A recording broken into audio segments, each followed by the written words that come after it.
हमें अपने जैसे लोग, अपने समुदाय के लोग, अपने परिवार के लोग, अपनी धारणा जो हमारी धारणाएं होती हैं उससे मिलते जुलते लोग ही अच्छे लगते हैं, और जो उसके विपरीत हैं, जो उससे अलग हैं, जो उससे दूर के हैं, वो मुझे लगता है कि ये ठीक लोग नहीं हैं। ऐसा भी इतिहास में भी आपने देखा होगा कि ऐसे बहुत सारे लोग हैं जिन्हें आज हम बहुत अच्छा इंसान मानते हैं, आज शायद उनकी मूर्तियाँ बनाते हैं, उनके प्रति श्रद्धा रखते हैं, लेकिन उनके वक्त में उन्हें अच्छा नहीं समझा जाता था। कम से कम एक वर्ग तो उन्हें अच्छा नहीं ही समझता था। सुकरात भी जो अपने समय में इतने प्रतिष्ठित व्यक्ति थे, जो फिलॉसफी के फादर फिगर माने जाते हैं, उनको भी अपने लोगों ने जहर दिया। क्यों? क्योंकि वो ये मान तो रहे थे ना कि वो अच्छा काम नहीं कर रहे हैं। कोपरनिकस को देश निकाला दे दिया गया केवल इसलिए, ये बताने के लिए कि पृथ्वी सूर्य का चक्कर काटती है। तब ये लगा कि अरे ये तो ईश्वर के खिलाफ बोल रहा है, ये अच्छा आदमी कैसे हो सकता है। ब्रूनो को तो जिंदा जला दिया गया इसी बात के लिए। अब आज चर्च जो है वो माफ़ी मांगता है कि वो कोपरनिकस से माफ़ी मांगता है, गैलीलियो से माफ़ी मांगता है, अलग बात है। ऐसे हम सब के समुदाय में तरह तरह की ऐसी चीज़ें होती हैं जो कभी जिनको अपने समुदाय के लोगों ने बुरा समझा था, आज हम समझते हैं कि वो अच्छे थे। लिंकन जैसे राष्ट्रपति को, मार्टिन लूथर किंग जैसे व्यक्तित्व को भी आखिर गोली मारी गई।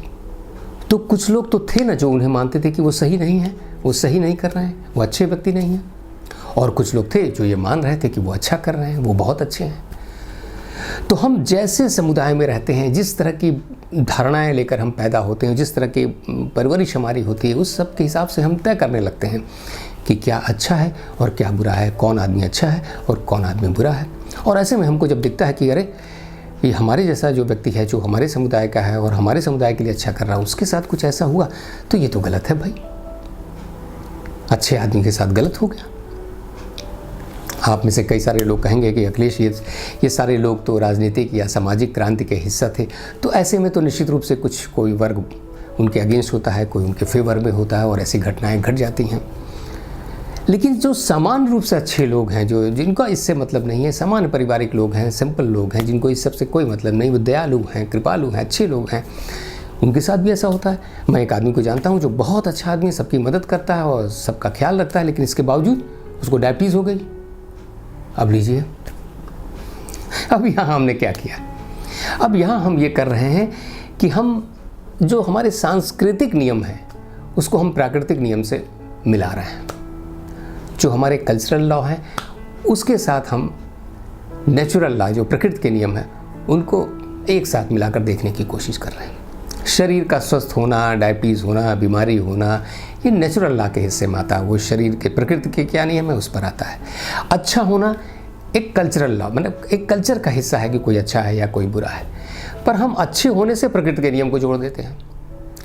ठीक है, वो बहुत अच्छा है, वो लोगों की मदद करता है, तो तय है उसकी समाज में प्रशंसा होगी, उसका ख्याल रखा जाएगा, उसको सम्मान मिलेगा। लेकिन ये सब काम करते वक्त उसने क्या अपने शरीर का ध्यान रखा? क्या अपने शरीर के साथ न्याय किया उसने? हो सकता है इन्हीं सब वजह से वो ख्याल न रखता हो अपना, तो उसके शरीर के अंग विद्रोह कर दिए। पेंक्रियाज जो है नाराज हो गया, उसने कहा कि अब मैं इंसुलिन नहीं बनाऊंगा, तुम जो मेरा ख्याल रखते ही नहीं हो। अब उसकी नज़र में यह आदमी, पेंक्रियाज की नज़र में यह आदमी ठीक आदमी नहीं है। अभी एक वायरस आता है, तो वायरस क्या करता है? वायरस ये देखता है कि किस आदमी की इम्यूनिटी अच्छी है और किसकी नहीं। जिसकी नहीं है उसके साथ वो मुश्किल पैदा कर देता है। अब वायरस की नज़र में क्या है भाई? वायरस की नज़र में तो जिस आदमी की इम्यूनिटी कमज़ोर है वो अच्छा आदमी नहीं है, और जिसकी इम्यूनिटी ठीक है वो ठीक आदमी है।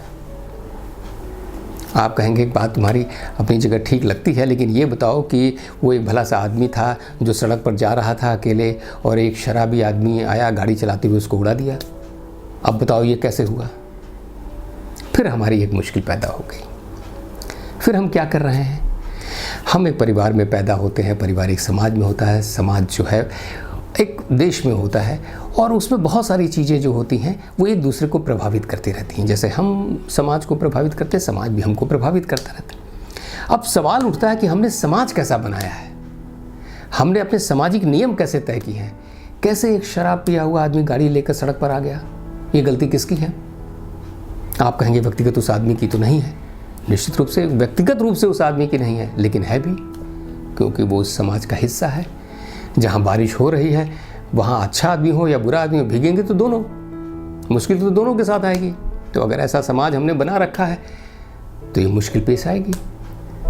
एक आदमी शराब पीकर गाड़ी चला सकता है। कुछ समाज ऐसे हैं जहाँ ये मुश्किल है, वहाँ इस तरह की घटनाएं कम होती, वहाँ अच्छे लोगों के साथ इतना बुरा नहीं होता। तो तय ये है कि अच्छे होने से इन सब चीज़ों का कोई अर्थ नहीं है। आप एक लड़ाई में जाते हैं, एक वॉर में जाते हैं, वहाँ जीतेगा कौन?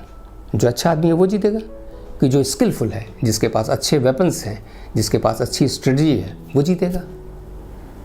आप एक गेम खेलने जाते हैं, वहाँ कौन जीतेगा? आपकी अच्छाई कि आपका स्किल, आपकी तैयारी? ये हमारी मुश्किल हो जाती है। हम हमेशा दो विभिन्न चीज़ों को जोड़कर अपना लॉजिक या अपना तर्क या अपनी धारणा बनाने लगते हैं।